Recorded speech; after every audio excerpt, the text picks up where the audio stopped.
Informasi dalam video ini tuh aku rangkum dari berbagai sumber kredibel, mulai dari jurnal penelitian, artikel teknis, penjelasan para ahli seperti dosen dari beberapa universitas, terus juga dari Om Fitra Eri, sampai ilmuwan-ilmuwan dan referensi dari luar negeri juga gitu. Nah, semua data ini itu aku sederhanain, aku rangkum, biar kalian tuh gampang ngerti, tanpa harus baca ratusan halaman gitu kayak aku. Jadi semoga di video yang singkat ini bisa bermanfaat dan bantu kalian lebih paham terkait dengan kondisi mesin kalian masing-masing. Oke, langsung aja kita masuk ke pembahasan. Oke, dampak buruk etanol yang pertama di dalam mesin yaitu 1. Etanol ini mudah menyerap air. Mengapa? Karena etanol ini bersifat hidroskopis, artinya dia gampang banget menyerap uap air dari udara gitu. Perlu kalian ketahui juga bahwa tangki bahan bakar itu tidak 100% tertutup ya. Dia membutuhkan ventilasi.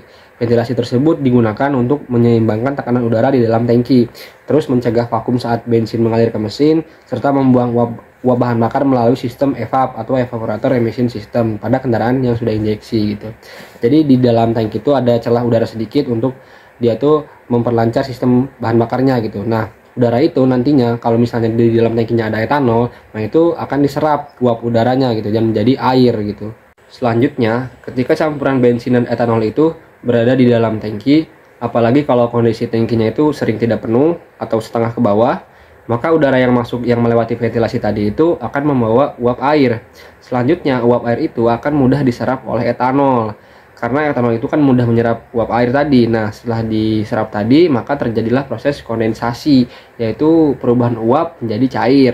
Selanjutnya, air yang ke bawah ini kemudian akan menyebabkan korosi pada komponen logam di sistem bahan bakar, seperti di dinding tangki, di fuel pump, di fuel line, dan juga di injektornya.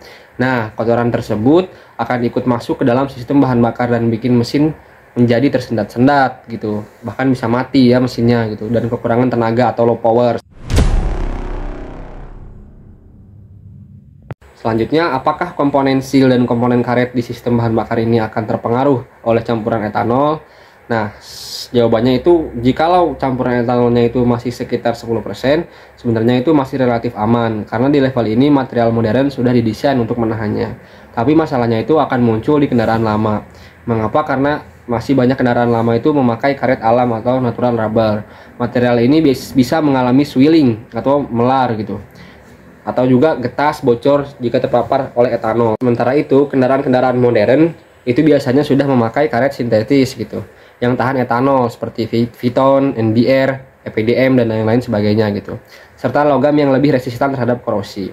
Jadi simpelnya gini, etanol itu mengikat air. Air bikin korosi.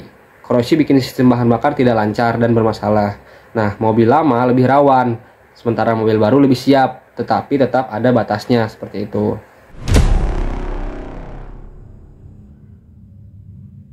Oke, sekarang kita lanjut ke dampak kedua. Dampak kedua ini adalah dampak yang paling merugikan dari campuran BBM dengan etanol. Dampaknya adalah membuat konsumsi bahan bakar menjadi lebih boros gitu. Mengapa demikian? Karena etanol ini mempunyai nilai energi kalor yang lebih rendah dibandingkan dengan bensin. Secara angka, etanol memiliki kurang lebih 26,8 megajoule per kilogram. Sementara bensin kurang lebih di 40 megajoule per kilogram. Artinya, per gram bahan bakar yang dibakar oleh bensin murni ini akan menghasilkan energi yang lebih besar dibanding dengan dicampur dengan etanol seperti itu. Oke, selanjutnya itu menurut pakar energi use di CNBC 2025, ketika kita mencampur etanol 3,5% dengan BBM murni, maka kandungan energi campuran BBM tersebut akan turun sekitar 1%. Itu baru 3,5% etanol ya, apalagi kalau kita sesuai pemerintah tadi 10% gitu, maka kandungan energinya akan turun lebih banyak lagi gitu. Jadi intinya itu semakin tinggi kandungan etanolnya, maka energi per liter BBM itu akan semakin turun. Dan konsumsi bahan bakar juga otomatis naik untuk mendapatkan tenaga yang sama dengan bensin murni. Nah, sebenarnya aku punya analogi yang sederhana ya terkait dengan nilai energi yang lebih rendah dari etanol itu. Kita ibaratin aja gitu, yang sederhana gitu. Aku ibaratin misal seperti ini. Bensin murni itu ibarat nasi. Sementara bensin campur etanol itu ibarat bubur gitu. Nah, kalau kamu makan nasi otomatis akan cepat kenyang kan, maka akan cepat tenaga dapat gitu. Sementara kalau makan bubur itu kita harus makan lebih banyak bubur untuk dapat tenaga yang sama dengan satu suap nasi gitu. Jadi kalau kita makan nasi 5 suap, kita udah kenyang misal. Nah, kalau untuk makan bubur kita harus 10 suap dulu baru kita bisa kenyang sama dengan makan nasi 5 suap. Kayak gitulah. Semoga kalian ngerti ya. Kayak gitu. Nah, mesin juga gitu, karena energi per liter dalam mesin itu akan turun. Mesin harus ngambil lebih banyak bahan bakar buat ngasih hasil tenaga yang sama seperti bensin murni, seperti itu. Sekarang kita jelasin secara lebih teknis lagi ya, kenapa sih bisa etanol ini bisa lebih boros gitu. Dulu aku pernah belajar terkait dengan mata kuliah termodinamika dan perpindahan panas. Nah, coba aku sambungin ke sini ya. Kenapa etanol ini yang dicampur bensin ini lebih boros? Kan tadi kita bilang bahwa energinya itu lebih rendah gitu. Nah, kenapa energi lebih rendah ini bisa membuat bahan bakar ini lebih boros di mesin gitu? Di dalam mesin pembakaran, energi panas ini akan dikonversi menjadi tekanan. Tekanan tersebut akan digunakan untuk mendorong piston sehingga menjadi tenaga mekanik untuk menggerakkan kendaraan tersebut. Nah, etanol ini mempunyai nilai kalor atau energi panas yang lebih rendah dibandingkan dengan bensin murni, sehingga menghasilkan juga tekanan yang lebih rendah dibanding dengan bensin murni, seperti itu. Nah, untuk menghasilkan tenaga atau tekanan yang sama dengan bensin murni, maka diperlukan bahan bakar yang lebih gitu. Makanya dia jadi lebih boros gitu, karena tadi energi panasnya lebih rendah, tekanan yang dihasilkan juga lebih rendah gitu. Tapi gimana sih biar tekanannya lebih sama kayak bensin murni? Ya dengan menambahkan jumlah bahan bakar atau durasi bahan bakarnya, seperti itu. Oke, pada mesin injeksi modern yang telah dilengkapi dengan ECU, dia terdapat sensor oksigen atau O2 sensor yang terdapat di knalpot. Nah, ini digunakan untuk membaca AFR atau campuran udara dan bahan bakar, air-fuel ratio ya. Nah, etanol ini telah membawa oksigennya sendiri. Dia nyama kimianya kan C2H5OH. Nah, O-nya itu adalah oksigen, seperti itu. Nah, karena etanol telah mempunyai oksigen sendiri, yang mana oksigen adalah salah satu unsur dari udara, maka yang terjadi adalah saat BBM dicampur dengan etanol, maka pembakaran akan lebih banyak udara ketimbang dengan bahan bakar. Dan itu akan dibaca oleh sensor O2. O2 akan membaca bahwa campuran ini terlalu banyak udara gitu, sehingga campurannya kurus atau terlalu miskin. Dia miskin bahan bakar gitu, udaranya banyak, bahan bakarnya sedikit gitu. Nah, apa yang terjadi setelah itu? Maka mesin akan cepat panas gitu, karena udaranya terlalu banyak gitu. Nah, terus selain cepat panas juga, dia akan tenaganya akan turun, seperti itu. Nah, bagaimana sih caranya agar tenaganya tidak turun dan juga mesinnya tidak cepat panas? Nah, itu akan dikoreksi oleh ECU. ECU akan menambah durasi bahan bakar untuk menambah debitnya gitu. Dia menambah debitnya dengan cara menambah durasinya agar campuran kembali ideal atau stop geometri dan tenaga tetap ada dan juga tidak cepat panas gitu. Jadi dia akan mengoreksinya dengan cara menambah jumlah bahan bakarnya dengan menambah durasinya, seperti itu. Makanya kenapa dia terasa lebih boros jika dicampur dengan etanol. Menurut aku itulah alasannya kenapa etanol itu lebih boros daripada bensin murni gitu. Nah, ini masalahnya juga nanti akan ada di mesin yang belum ada ECU-nya atau mesin yang masih menggunakan karbu. Dia kan nggak bisa mengkoreksi otomatis gitu terkait dengan kelebihan udaranya tersebut. Yang ada kelebihannya itu karena campuran etanol tadi kan membawa oksigen sendiri gitu. Nah, yang menggunakan karburator dia nggak bisa mengoreksi sendiri gitu. Nah, itulah kenapa mobil-mobil tahun lama ini tidak cocok gitu menggunakan bensin campur etanol ya, karena tadi dia tidak bisa menyesuaikan otomatis, seperti itu. Nah, cara menyesuaikannya sebenarnya bisa, yaitu dengan setting karburatornya, yaitu memperbesar spuyer atau memperbesar main jet, pilot jetnya untuk menambah debit bahan bakarnya gitu. Jadi untuk karburator sebenarnya bisa, cuman harus disetting manual gitu. Nah, untuk yang telah menggunakan ECU, mobil-mobil modern tahun 2000-an ke atas itu udah menggunakan ECU rata-rata. Nah, itu tidak perlu penyetelan ulang ya, karena dia bisa disetel otomatis oleh ECU terkait dengan jumlah bahan bakarnya. Jadi kalau kita tarik kesimpulan, dampak dari etanol ini ada dua ya. Yang pertama tadi, dia mudah menyerap air sehingga membuat sistem bahan bakar menjadi tidak lancar, bisa tersumbat atau karat. Nah, yang kedua itu adalah yang paling penting, dia membuat bahan bakar semakin boros konsumsinya gitu, seperti itu. Nah, sebenarnya etanol ini nggak cuma dampak buruk, dia tuh ada dampak baiknya juga sebenarnya gitu. Dia tuh meningkatkan oktan bahan bakar ya, sehingga bahan bakar tersebut lebih efisien dan cocok banget nih untuk kendaraan yang berkompresi tinggi gitu, karena dia tidak akan mudah terbakar gitu, dia mencegah knocking atau pembakaran dini gitu. Tapi kan sebenarnya motor-motor kayak di Indonesia nih, kayak motor Beat, Vario, atau motor-motor yang kecil-kecil lainnya itu kan nggak butuh kompresi tinggi gitu. Dengan pertalite biasa aja juga udah cukup sebenarnya gitu. Nah itulah yang jadi masalah gitu. Tapi ini akan cocok untuk motor-motor kalian yang sudah mungkin udah di setting di bore up, itu akan lebih cocok jika dicampur dengan etanol. Tapi konsekuensinya tadi yaitu lebih boros bahan bakar seperti itu. Oke, untuk yang jarang diketahui adalah bahwa di luar sana itu, di negara lain tuh banyak sekali mobil-mobil high performance atau mobil-mobil balap itu telah mencampur bahan bakarnya dengan etanol.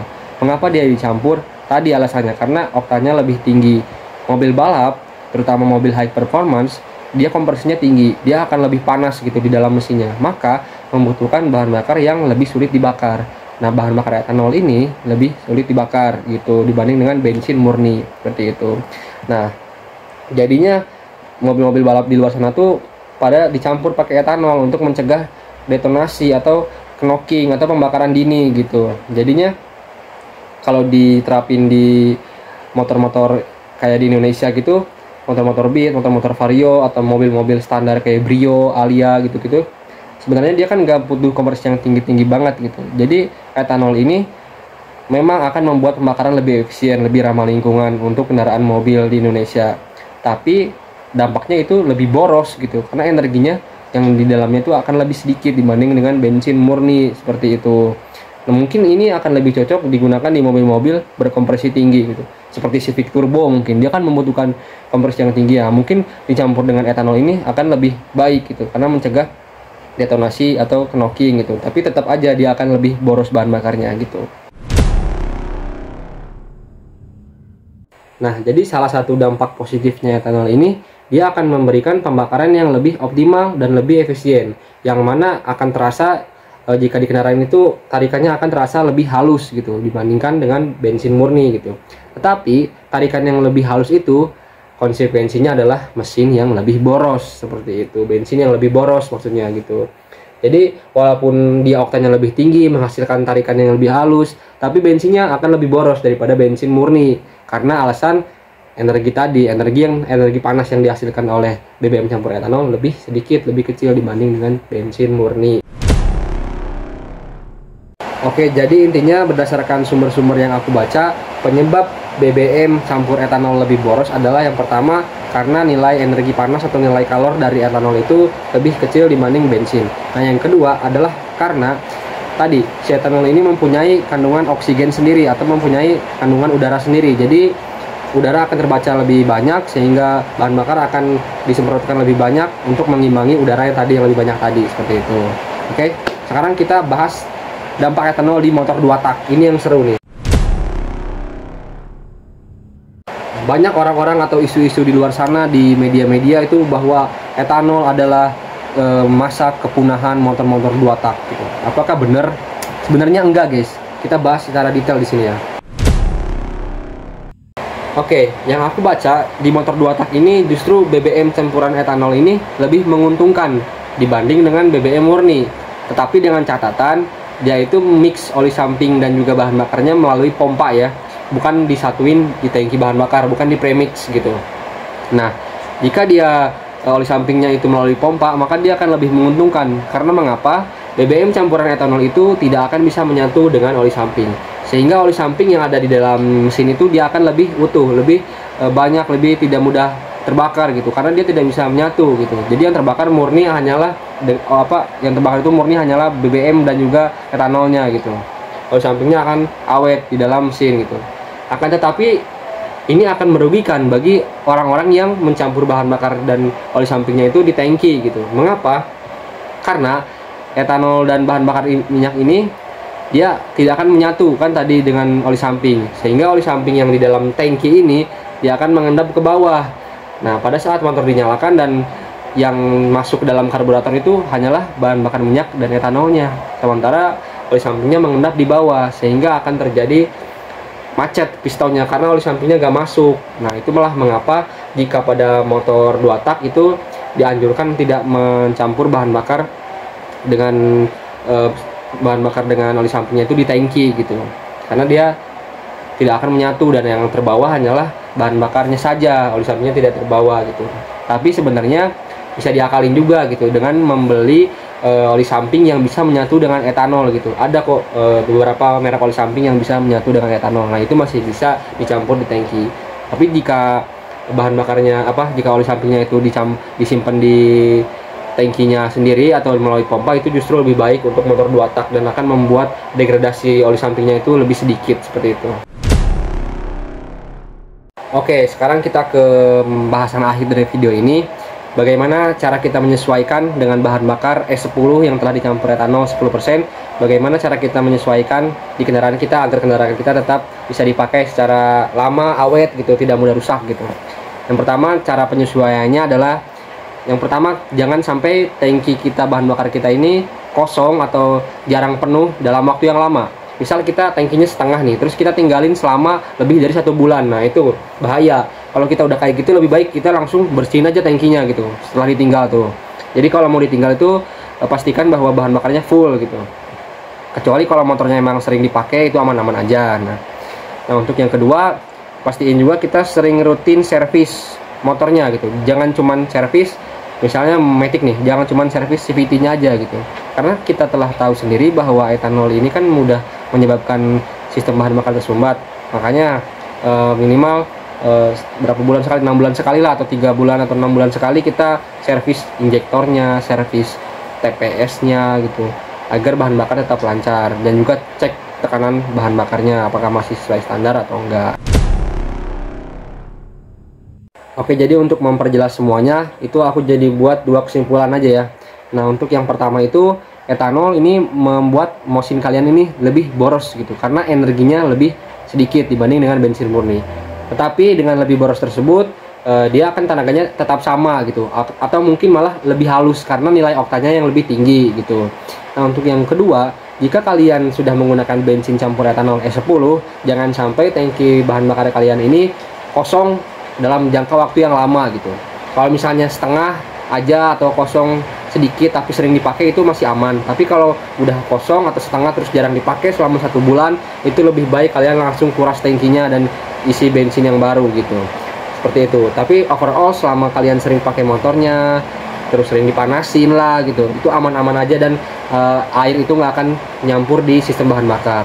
Nah, air itu akan masuk dan akan nyampur ketika bensin atau tangki kalian itu setengah dan juga motor jarang dipakai, seperti itu. Semoga sampai sini bisa dimengerti dengan mudah dan juga bisa bermanfaat untuk kedepannya. Assalamualaikum warahmatullahi wabarakatuh.